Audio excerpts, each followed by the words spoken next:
संसार में अधर्म का खेल बड़ी तेजी से चल रहा है। आपको इस अधर्म के खेल को समझना पड़ेगा कि यह अधर्म का खेल चलता कैसे है। मैं आज कुछ बिंदु आपके समक्ष प्रस्तुत करूंगा जिन पर अवश्य ही आपको ध्यान देना चाहिए। सर्वप्रथम, हमारे समाज में अधर्म को यदि सक्रिय होना है, धर्म के विरुद्ध अपनी गतिविधियां करनी है, तो सर्वप्रथम वर्गीकरण करना होता है। अब वर्गीकरण अपने आप में वैसे स्वभावतया होता है इस प्रकृति में। अगर सच है तो उसका विरोधी झूठ है, धर्म है तो उसका विरोधी अधर्म है। किंतु फिर भी इसे और गहराई से आपको समझना पड़ेगा। कैसे? इस प्राकृतिक वर्गीकरण के अतिरिक्त आप ये समझिए कि आप एक समूह हैं। आप धर्म को मानने वाले, धर्म पर आचरण करने वाले लोग हैं। अब जो नास्तिक हैं, अधर्मी हैं, मलेच्छ हैं, कुकर्मी हैं, उनका केवल एकमात्र उद्देश्य है आपके संगठन को, आपकी एकता को भेदना, नष्ट करना। इसलिए वो सबसे पहले वर्गीकरण अर्थात आपको वर्गों में बांटने का प्रयास करेंगे। आपने देखा होगा आजकल कुछ लोग महिलावादी हो जाते हैं, पुरुष, लेकिन पुरुष ही महिलावादी है। आजकल आपने देखा होगा कि है पुरुष लेकिन वो किसी दूसरे लिंग के वाद में ग्रसित है। आपने देखा होगा कि है पुरुष लेकिन उसके चित्त में ऐसी भावभूमि है कि वो पुरुष होते हुए भी पुरुष नहीं होना चाहता।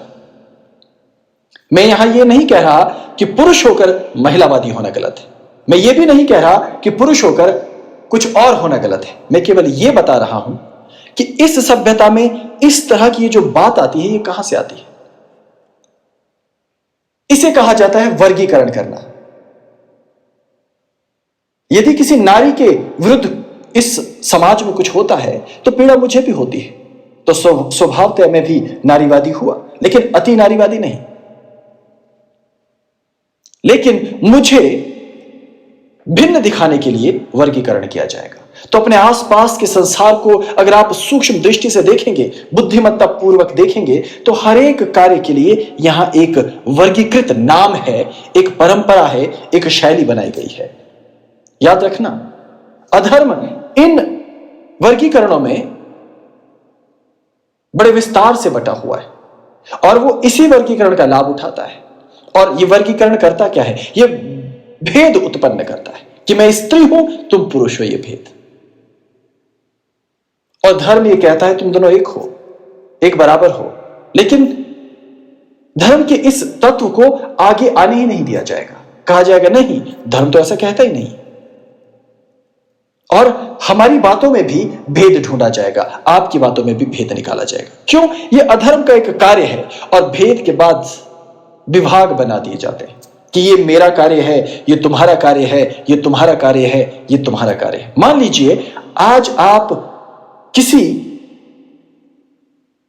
न्याय व्यवस्था पर या किसी नई विधि व्यवस्था पर या किसी आपके समाज में चल रही किसी आधुनिक व्यवस्था पर प्रश्न उठाते हैं,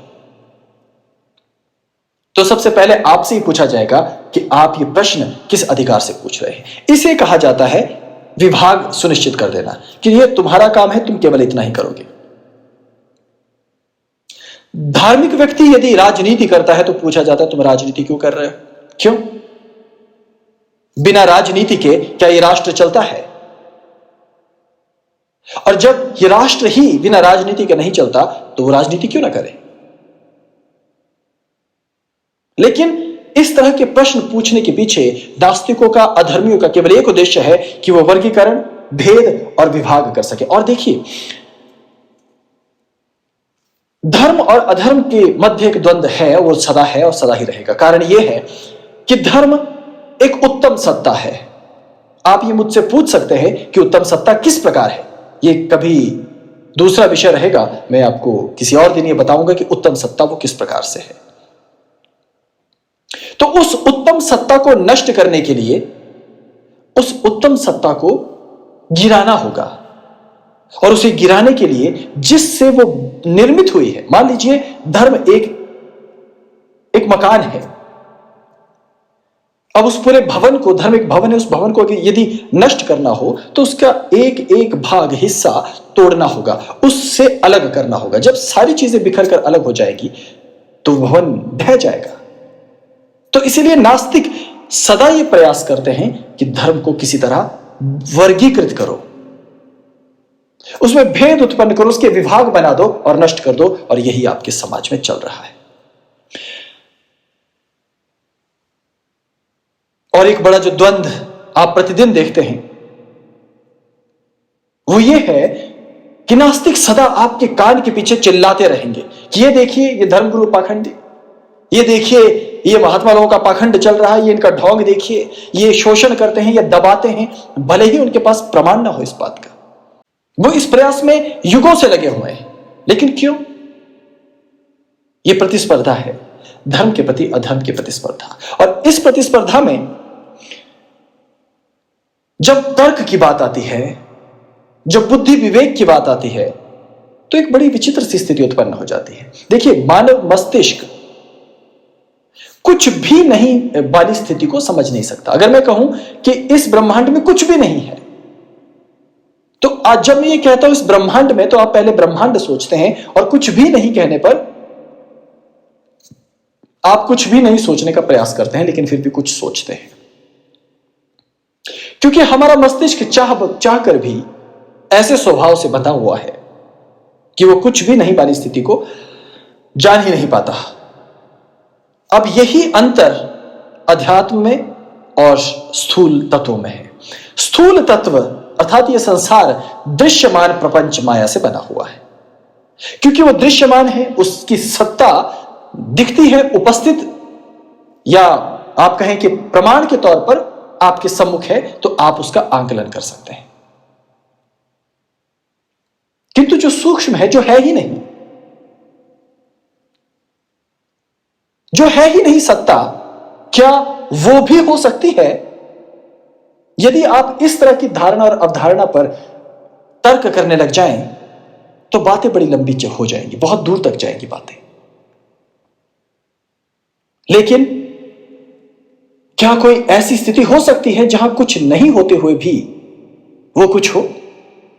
या कुछ ऐसा हो सकता है कि वो उपस्थित तो है, लेकिन ऐसी उपस्थिति है उसकी जो आपके इस पदार्थ रूपी उपस्थिति के समान नहीं है।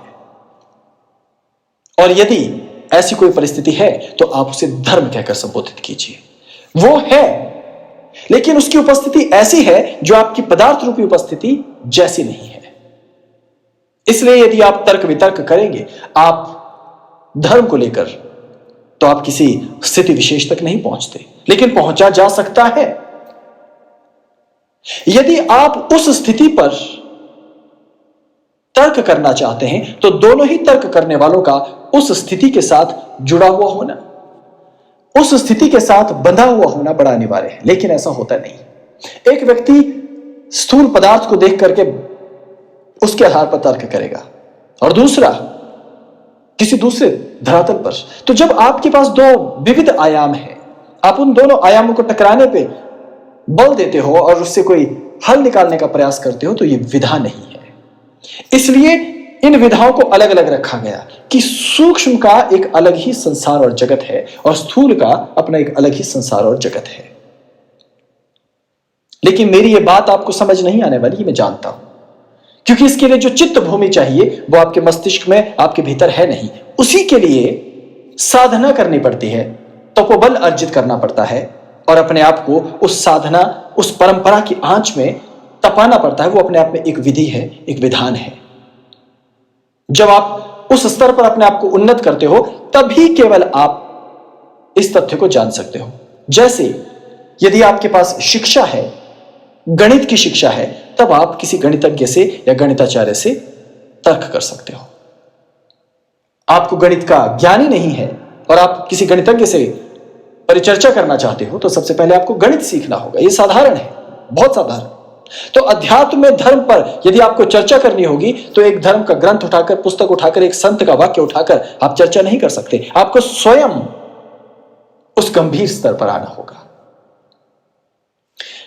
मैं एक और पंक्ति आपके सम्मुख रखना चाहता हूं, वो ये है कि आज के समाज को जब आप देखेंगे, आज हमारे चारों तरफ आपको बोलियां, भाषाएं, वस्त्र, रंग, जाति, लिंग इत्यादि बहुत सारे भेद दिखेंगे और इन भेदों के नाम पर बने हुए संगठन दिखेंगे।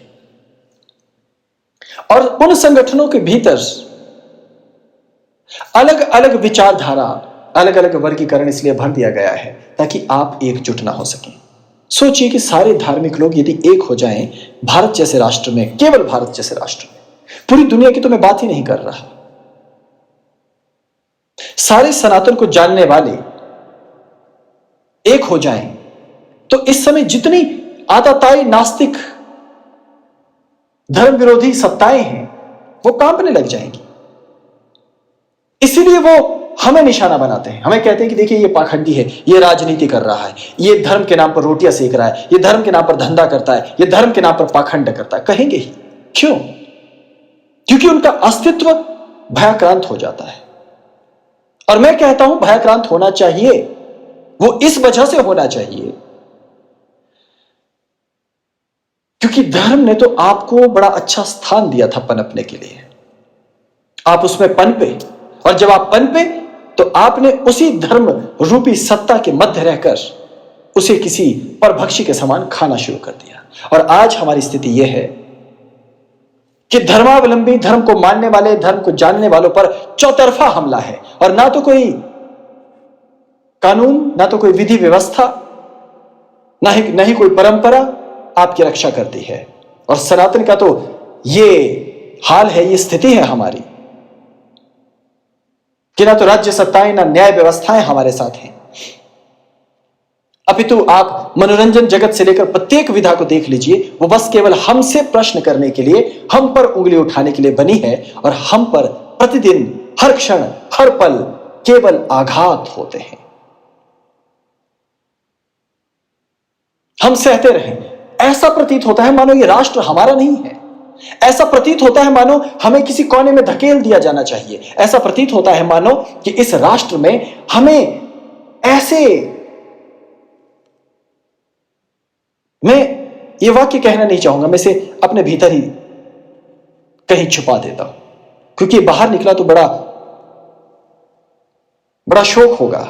पूरे जगत में, पूरी दुनिया में लोग मुझे सुन रहे हैं, आप सब मुझे सुन रहे हैं, तो इसका नकारात्मक प्रभाव पड़ सकता है। और मैं अपने राष्ट्र से अत्यंत प्रेम करता हूं, इसकी संस्कृति से, यहां के लोगों से, पूरे विश्व के लोगों से। तो जो मैं कह रहा हूं इसका उद्देश्य कहीं किसी को ठेस पहुंचाना नहीं है, अपितु हम एक अच्छी व्यवस्था कैसे बन सके जहां धार्मिक लोग अपनी मान्यताओं को, अपनी रीति रिवाजों को, अपनी परंपराओं को अपनी शैली से आगे बढ़ा सके और कोई नास्तिक, कोई अधर्मी उसमें अनाधिकार चेष्टा न करे। यदि करता है तो उसके लिए एक समुचित दंड व्यवस्था और विधान होना चाहिए। और इसकी मांग करना यह लोकतंत्र में अधिकार है, और यदि अधिकार है तो वो प्राप्त होना ही चाहिए और हर स्थिति में प्राप्त होना चाहिए। अन्यथा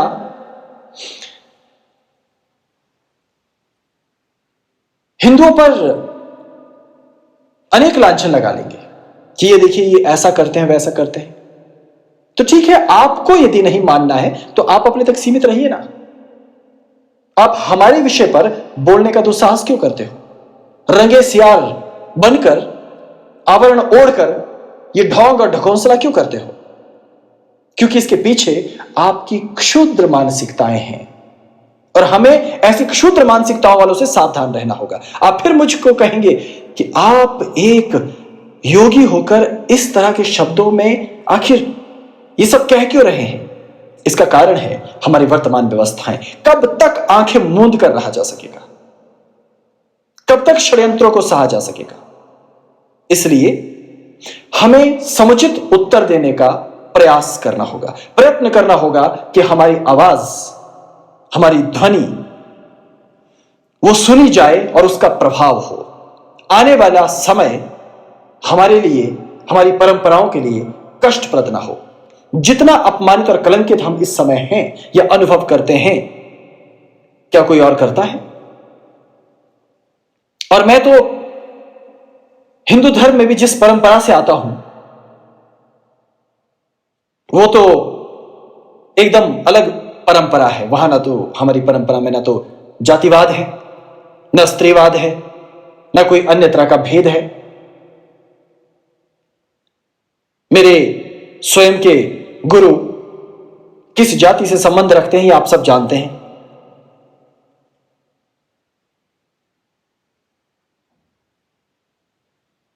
हमारी गुरु माताएं हैं, तो यहां किसी तरह का कोई भेदभाव नहीं है। जहां है उस पर कार्य किया जा रहा है। संतों के द्वारा हम कार्य करेंगे, सब मिलकर कार्य करेंगे।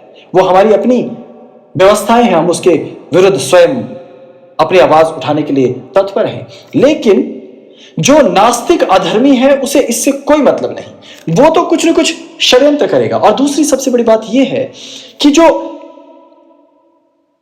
नास्तिक हैं, जो धर्म विरोधी हैं, जिनको हमारा विरोध करना ही है, वो एक तरह के सूक्ष्म युद्ध में उद्धत हैं। वो युद्ध कर रहे हैं, लेकिन आप और हम समझ ही नहीं रहे। हिंदू चेतना सोई हुई है, हमारे ही विरुद्ध झंडा उठाकर खड़ी रहती है। कब जागोगे? कब एकजुट हो जाओगे? और जब हम कहने लगते हैं तो सारी अधार्मिक सत्ताएं, अधर्मी, पापाचारी, अनाचारी, दुराचारी एकजुट हो जाते हैं।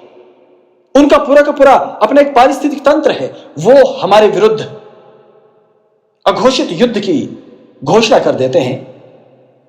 और ऐसी स्थिति में हम सदैव ये सोचते हैं कि हमें तो अहिंसा, सत्य, त्याग, प्रेम, स्नेह, भ्रातृत्व इसी के गुण गाने हैं। लेकिन हम तो ये गाते रहते हैं और वो इस अघोषित युद्ध में हमारी हत्याएं करते जाते हैं। और हत्या केवल दैहिक हत्या नहीं होती कि हमें गोली मार दी जाए। हमारे देवी देवताओं का अपमान किया जाता है, ग्रंथों का अपमान किया जाता है, संतों का अपमान किया जाता है, विज्ञान के नाम पर भी अपमान किया जाता है। और कहा जाता है कि विज्ञान हमसे अलग है, उसका वेदों से, शास्त्रों से, पुराणों से, तंत्र ग्रंथों से किसी से कोई कुछ लेना देना ही नहीं। ऐसे में आपको और आने वाली पीढ़ी को सजग होना होगा, स्वयं साधना करनी होगी, स्वयं अपने ज्ञान विज्ञान को जानना होगा। और अघोषित युद्ध चल रहा है और युद्ध में आप त्याग के द्वारा कभी जीत नहीं पाओगे। दूसरी ओर भेड़िए बैठे हैं, दूसरी ओर गिद्ध आपको नोचने के लिए तैयार बैठे हैं, कौओं का झुंड आपके चारों तरफ है, आप घिर चुके हुए हैं। और ऐसे में आप शांति शांति शांति केवल इसी मंत्र का जाप कर रहे हैं। मैंने कभी नहीं कहा कि आप किसी पर शस्त्र उठाओ, मैंने कभी नहीं कहा आप हिंसा करो, मैंने कभी नहीं कहा कि आप किसी की हत्या कर दो। लेकिन मैं ये कहता हूं, प्रत्युत्तर अवश्य दो। क्योंकि आपके अधिकार का यदि कोई दमन करता है और यदि आपकी वर्तमान सत्ताएं उस पर ध्यान नहीं देती, तो आपको उन सत्ताओं को ललकारना पड़ेगा। और वो ललकार आपका अधिकार है। इसलिए आप किसी भी व्यक्ति को इतना अधिकार मत दे दो कि वो राजनीति के नाम पे, विज्ञान के नाम पे, किसी भी अन्य नामों पर आपको शिकार बनाने लगे, धर्माचार्यों को शिकार बनाने लगे, धर्म परंपराओं को शिकार बनाने लगे और ये कहने लगे कि ये धन कमाते हैं, ये धंधा करते हैं, आदि आदि। जितने नीच शब्द वो प्रयुक्त करते हैं, इनके खिलाफ कोई कानून या कोई विधि व्यवस्था क्यों नहीं? यदि यही शब्द हम उनके प्रति कहें तो बहुत सारों को तो पहले ही संरक्षण प्राप्त है। इसलिए उस छत्र का प्रयोग करके वो आप पर जो चाहें वो कहने के लिए स्वतंत्र होते हैं। जरा ध्यान रखना, मैं फिर कह रहा हूं कि मैं फूट डालने के लिए यह शब्द नहीं कह रहा। मैं इसलिए कह रहा हूं कि आपकी संस्कृति, आपका धर्म और आपका स्वाभिमान सदा बना रहे। उसे कोई नास्तिक, कोई अहंकारी, कोई दुर्जन, कोई घृणित मनोभाव वाला व्यक्ति ललकारे नहीं। कोई आपको कलंकित अपमानित न करे, इसलिए सावधान होना बड़ा आवश्यक है। और दूसरी बात, इस विश्व में आप बड़े शांति प्रिय बनकर नहीं रह सकते, क्योंकि पूरा विश्व हिंसक लोगों से भरा है। मानसिक हिंसा, बौद्धिक हिंसा, विचारों की हिंसा को तो आप प्रतिदिन झेल ही रहे हैं किसी न किसी स्थिति में। यहां पर दुनिया भर के लोग मनोरोगी हैं, तरह तरह के मनोविकारों से ग्रसित, कुबुद्धि से युक्त लोग बैठे हैं, कुतार्किक लोग बैठे हैं, जिनका कोई कार्य ही नहीं है, केवल उन्हें अपने अहंकार को स्थापित करना है। उसे स्थापित करने के लिए वो किसी भी स्थिति तक जा सकते हैं। और इनके पास बल होता है, धन का बल, अपने पारिस्थितिक तंत्र का बल, और इसी बल का दुरुपयोग ये आपकी परंपराओं, आपके धर्म, आपके विश्वास पर करते हैं। देखिए, कोई भी, न तो आप न तो मैं विज्ञान का विरोधी है, न ही हमारा कोई मूल पूर्वज, ऋषि मुनि, संत, महासिद्ध विज्ञानहीन है।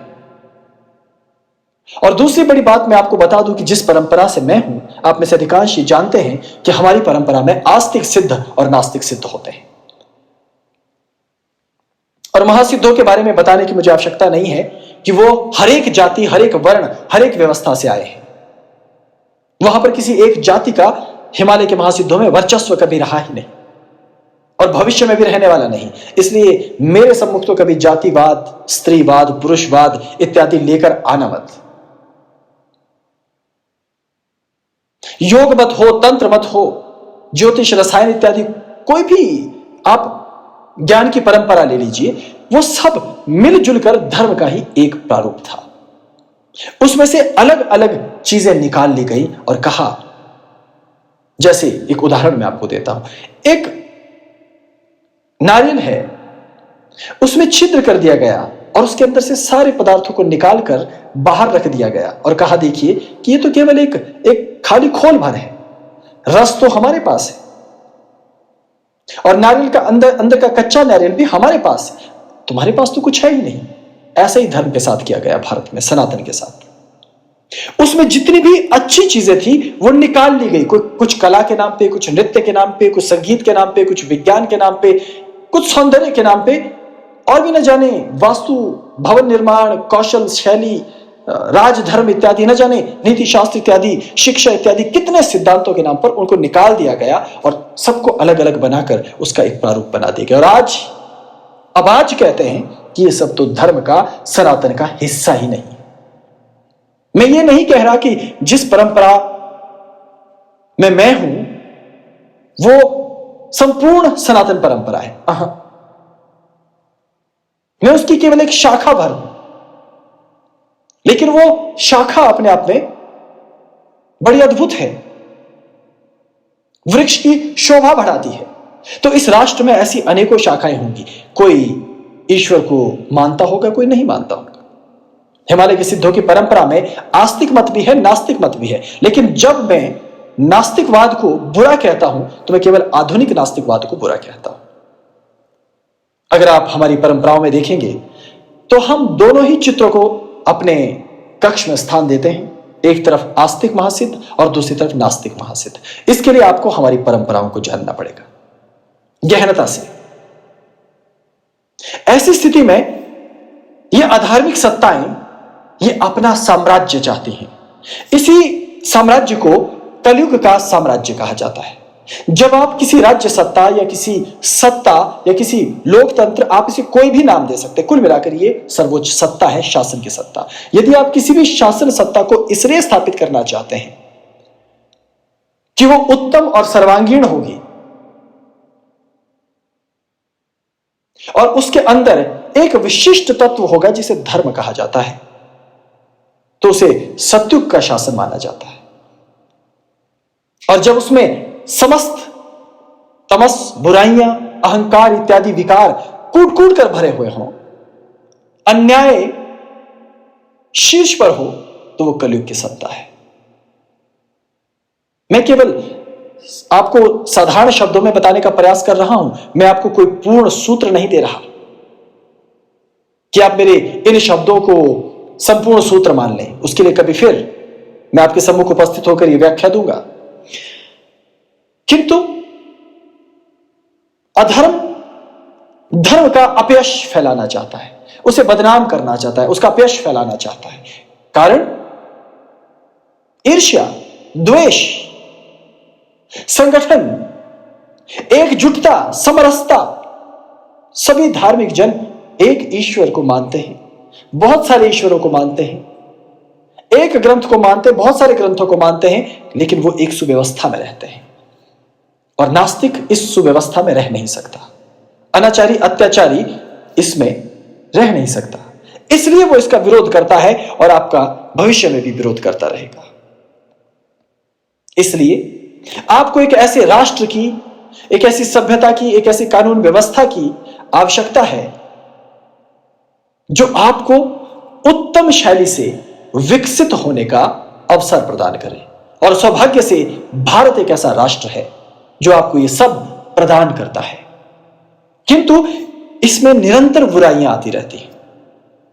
इस बुराई को हटाने के लिए आपको अब आगे आना होगा। आप बहुत दिनों तक मौन नहीं रह सकते। आपको निरंतर धर्म विरोधियों का भी विरोध करना होगा, नास्तिकों का भी विरोध करना होगा, और विज्ञान की चादर ओढ़े बैठे हुए पाखंडियों को भी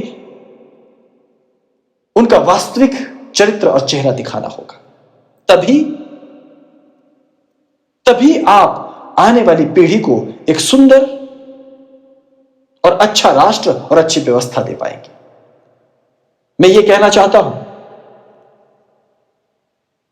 कि नास्तिकतावाद, आस्तिकतावाद, ज्ञान, विज्ञान, नृत्य, संगीत, चिकित्सा, कला, कुछ भी हो, युद्ध विद्या इत्यादि कुछ भी हो, सब कुछ सनातन का एक भाग रहा है। कैसे रहा है? मैं आने वाले दिनों में प्रयास करूंगा कि आपके सम्मुख उन सब तथ्यों को लेकर आऊं जो शायद अभी तक आपके राष्ट्र के सम्मुख आए नहीं है। ऐसे में आप स्वयं अपने धर्म को जानिए, स्वयं अपने ग्रंथों का अध्ययन कीजिए, स्वयं अपने संतों की वंदना कीजिए, उनके निकट रहिए, उनकी भी रक्षा कीजिए, क्योंकि वो और आप अलग नहीं है। आप ही के मध्य से कोई संत बनता है, आप ही का पुत्र, आप ही का भाई, और वो आप ही के लिए धर्म की ध्वजा, पताका उठाता है। इसलिए कदम से कदम बढ़ाइए और एक आदर्श सभ्यता का निर्माण कीजिए। मैं अपनी वाणी को विराम देने से पूर्व आपको यह पुनः कहना चाहता हूं कि मेरे वाक्यों से यह अर्थ ना निकालें कि मैं ये कहता हूं कि नास्तिकों का समूल विनाश कर दिया जाए, क्योंकि मेरी वाणी ऐसी है। लेकिन उसका मंतव्य यह है कि उन्हें इस बात का, इस सत्य का आभास होना चाहिए कि यदि हम नहीं तो वो भी नहीं। यदि उन्हें सुखपूर्वक जीना है तो सर्वप्रथम हमारे अधिकारों को रौंदने का प्रयास नहीं करना होगा। याद रखना, यह ब्रह्मांड तभी तक स्थिर है जब तक धर्म है। आधुनिक वैज्ञानिक हंसेगा जो नास्तिक है कि देखिए क्या बात कह दी, कितनी मूर्खतापूर्ण बात। लेकिन इसी बात को समझने के लिए जो तत्व आपकी बुद्धि अंतःकरण में चाहिए ना, वो आपके पास नहीं है। उसे प्राप्त करने का प्रयास करो, उसी को तपोबल, क्षमता कहते हैं। आपने अपना मूल्य समय निकालकर मुझे सुना, इसके लिए बहुत बहुत धन्यवाद, आभार। केवल इतनी प्रार्थना है कि अपने धर्म को जानने के लिए स्वयं आपको आगे आना होगा। अपनी परंपराओं, संतों, शास्त्रों, ग्रंथों, मौखिक परंपराओं, मंदिरों और इसके अतिरिक्त भी अनेक परंपराएं हैं, ज्ञात और अज्ञात, उनके संरक्षण हेतु प्रयास करना होगा और उसके संवर्धन में अपनी अहम भूमिका निभानी होगी। बहुत बहुत धन्यवाद। ओम नमः शिवाय। प्रणाम। नमो आदेश।